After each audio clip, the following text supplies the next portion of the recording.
ଆପଣମାନଙ୍କର ମୋବାଇଲରେ power button press କଲେ ସୁଇଚ୍ ଅଫ୍ କରିବା ପାଇଁ ଅପସନ୍ ଦେଉନାହିଁ।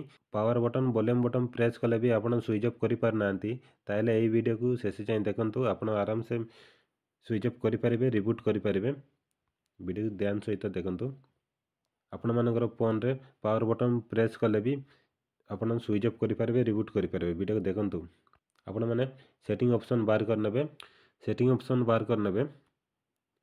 ଦେଖନ୍ତୁ ତାପରେ କ'ଣ କରିବେ, ପାୱାର ଲେଖିବେ ସର୍ଚ୍ଚ ବାର୍ରେ।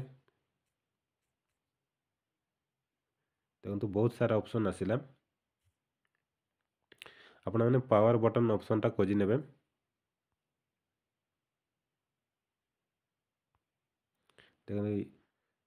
ଦେଖନ୍ତୁ power button accessibility converter power button ଲେଖା ଅଛି, ତାର উপরে କ୍ଲିକ୍ କରିଦେବେ। ଦେଖନ୍ତୁ press and hold the power button digital assistant, এই অপশনটি ক্লিক করবে। তারপরে দেখুন পাওয়ার মেনু উপরে ক্লিক করবে, সিলেক্ট রহব সেটি। আপন মনকর মোবাইল পাওয়ার বটন প্রেস কলে भी শো করবে মোবাইল সুইচ অফ করা। দেখুন এইভাবে শো কর। যদি পাওয়ার বটন প্রেস কলে এইভাবে আসু নাই, তাহলে এই সেটিংটা আপন মানে নিজ মোবাইল অন করতু। দেখুন আরামসে ফোন সুইচ অফ করে পারবে।